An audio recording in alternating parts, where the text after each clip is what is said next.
اعوذ باللہ من الشیطان الرجیم بسم اللہ الرحمن الرحیم۔ تراویح کا بیان۔ سنت تراویح کا بیان۔ رسول اللہ صلی اللہ علیہ وسلم نے فرمایا، جس نے رمضان کی راتوں میں بیدار رہ کر نماز تراویح پڑھی، ایمان اور ثواب کی نیت کے ساتھ اس کے اگلے تمام گناہ معاف ہو جائیں گے۔ ابن صحابہ نے بیان کیا کہ پھر نبی کریم صلی اللہ علیہ وسلم کی وفات ہو گئی اور لوگوں کا یہی حال رہا، الگ الگ، اکیلے اور جماعتوں سے تراویح پڑھتے رہے۔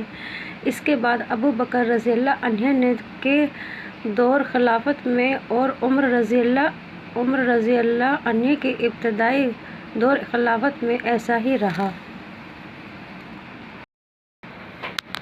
تو میں عمر بن خطاب رضی اللہ عنہ کے ساتھ رمضان کی ایک رات کو مسجد میں کیا سب لوگ مغفرت اور منتظر تھے۔ کوئی اکیلا نماز پڑھ رہا تھا اور کچھ کسی کے پیچھے کھڑے ہوئے تھے۔ اس پر عمر رضی اللہ عنہ نے فرمایا کہ میرا خیال ہے کہ اگر میں تمام لوگوں کو ایک قاری کے پیچھے جمع کر دوں تو زیادہ اچھا ہوگا۔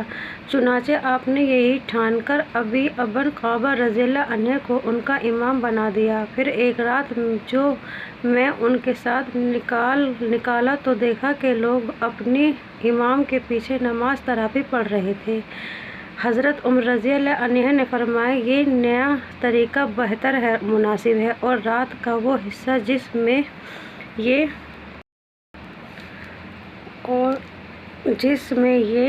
لوگ سو جاتے ہیں، اس حصے میں بہتر اور افضل ہے جس میں یہ نماز پڑھتے تھے۔ آپ کی مراد رات کے آخری حصے کی فضیلت سے تھی، کیونکہ لوگ یہ نماز رات کے شروع ہی میں پڑھ لیتے تھے۔ آمین ثم آمین۔ نبی کریم صلی اللہ علیہ وسلم نے ایک بار نماز تراویح پڑھی اور یہ رمضان میں ہوا تھا۔ رسول صلی اللہ علیہ وسلم ایک مرتبہ رمضان کی نصف شب میں مسجد تشریف لے گئے اور وہاں تراویح کی نماز پڑھی۔ کچھ صحابہ رضی اللہ عنہ بھی آپ کے ساتھ نماز میں شریک ہو گئے۔ صبح ہوئی تو انہوں نے اس کا چرچا کیا، چنانچہ دوسری رات میں لوگ پہلے سے بھی زیادہ جمع ہو گئے اور آپ صلی اللہ علیہ وسلم کے ساتھ نماز پڑھی۔ دوسری صبح کو اور زیادہ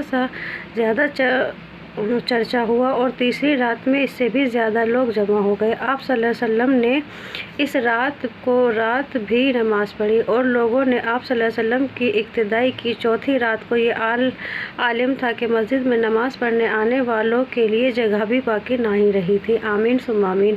لیکن اس رات کو آپ برآمد ہی نہیں ہوئے بلکہ صبح کی نماز کے لیے باہر تشریف لائے۔ جب نماز پڑھ لی تو لوگوں کی طرف متوجہ ہو کر شہادت کی بات فرمایا، اما بعد، تمہارا یہاں جمع ہونے کا مجھے علم تھا، لیکن مجھے خوف اس کا ہوا کہ کہیں یہ نماز تم پر فرض نہ کر دی جائے۔